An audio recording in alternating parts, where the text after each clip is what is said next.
Hello, and welcome to A Heart of the Trail, a transplant story.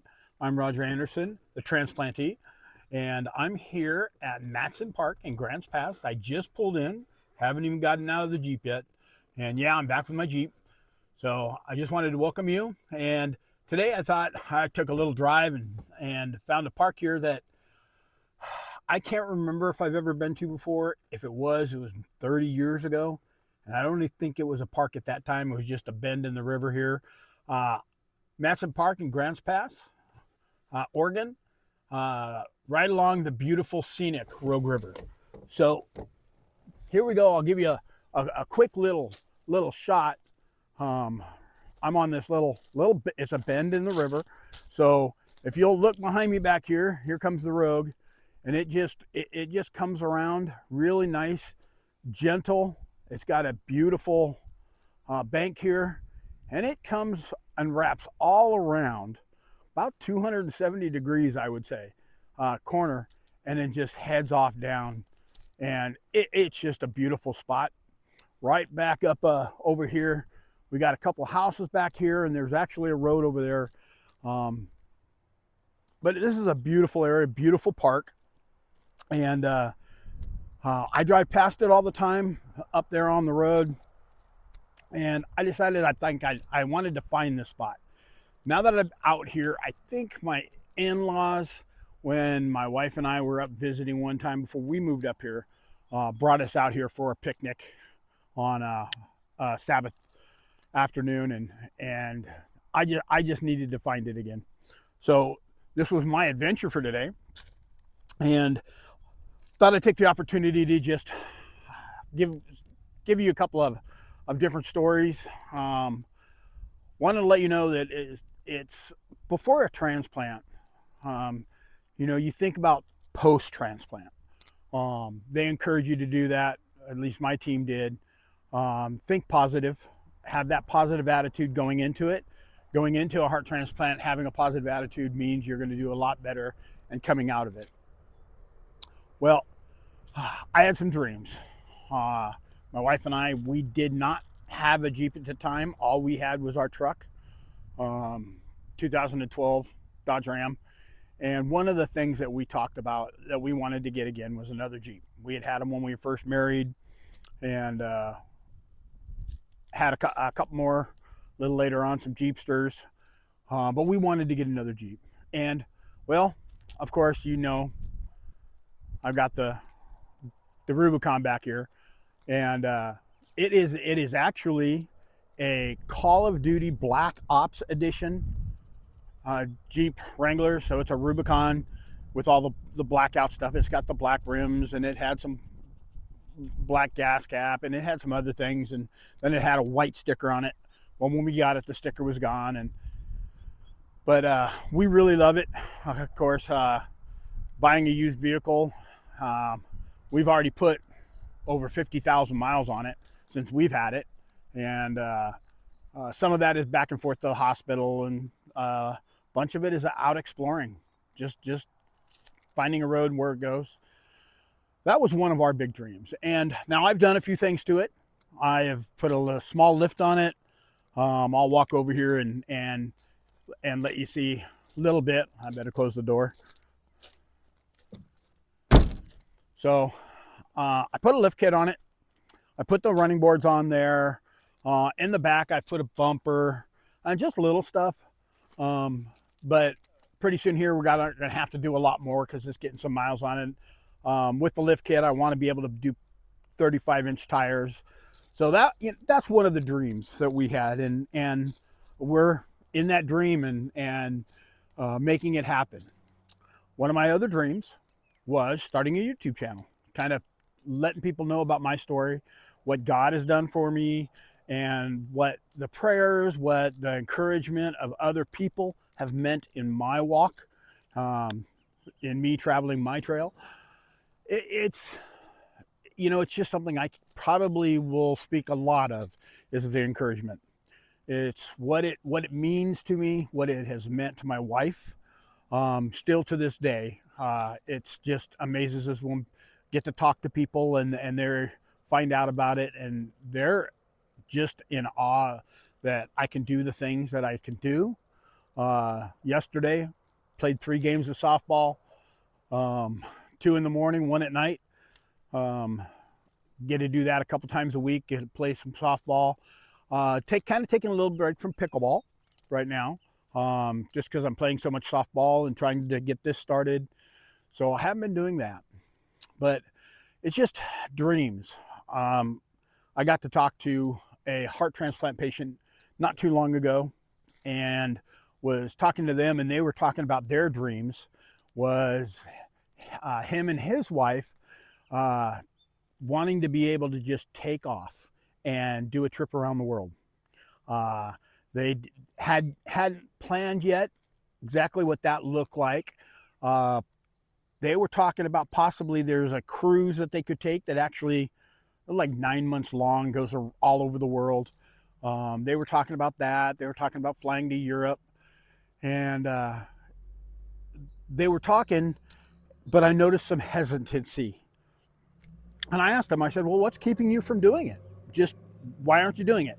Is it money? Is it what is it that's keeping you from doing it? And they said, no, it's not the money. It's just a little bit of just not knowing, not being away from doctors, being away from in case there's an emergency and those type of things. And we had actually a pretty long talk. The conclusion of the talk was, we got to stop being afraid to do things.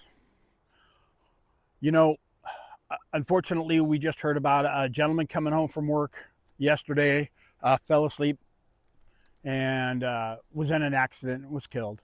You know, and those things happen to young people, to old people, people with heart transplants, people with cancer. Those kind of things still happen. So by being afraid, we're missing out. If you're afraid of doing something, you're missing out. Give it a try. I just watched a video of a young lady who is a professional diver. She does these huge high dive out of the top of coliseums into pool. I mean, 60, 70 feet. And believe it or not, the video I saw, she was in Brazil, and they found this, I think it was Brazil, they found this tree where it's pretty high up on a cliff overlooking the river, and just jumping off of it into the river. And she was afraid. And it was probably only 20, 25 feet down, but that jumping into the river thing, I guess. And the tree was shaky, and it was just interesting because the young gal, and it's like, no, yes, you're afraid, but go past that fear. And that's kind of the encouragement I like to give today is go past that fear. Don't be afraid.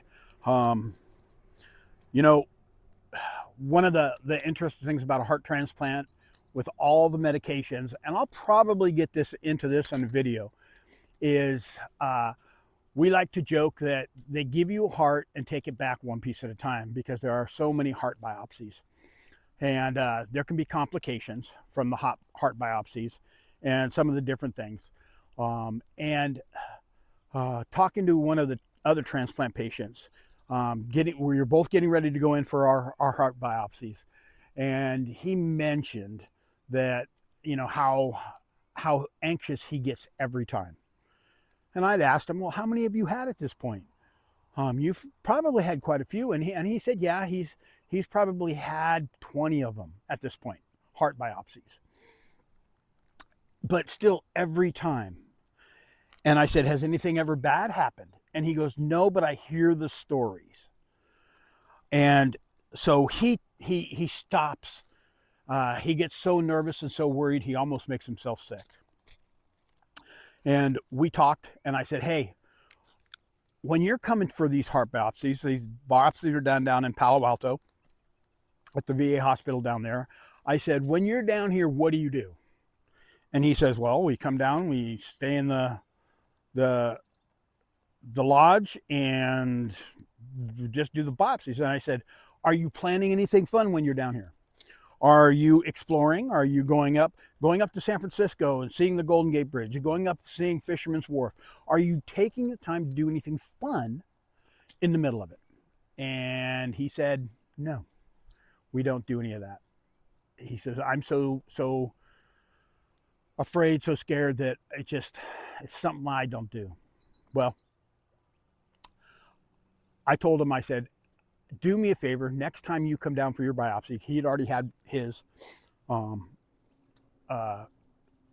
actually it was later that day, and he didn't have time for it because they were flying out back home.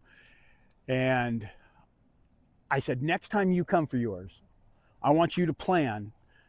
You come on Sunday, you have appointments on Monday, or blood work on Monday, then you have a doctor's appointment on Tuesday, and then your biopsy is usually on Thursday or Wednesday, one of those 2 days. I said, you have, from the time you get your blood drawn and the test on Monday, you have the rest of that day to do whatever you want. I said, go to Santa Cruz, just plan something fun to do. Well, I saw him a year later, and he was there for his biopsy. And I saw him on Tuesday at the doctor's, and he said, we went and took your advice yesterday. We went up to San Francisco. We went to the Fisherman's Wharf. We did a whole that. We had seafood. He said, we just had so much fun that I forgot all about it. And he said, so we're getting ready. He goes, and after my doctor's appointment today, we're going to go over to the coast, to Santa Cruz, like you said, and check that out, so that tomorrow when the biopsy is, we're going to have the biopsy. We're just going to go have fun. Well, I congratulated him, and I'm looking forward to seeing him hopefully the next time. Schedules kind of get off, so you see him a few times, you may not see him after that, but it's just the encouragement to get out and do stuff. He took it to heart.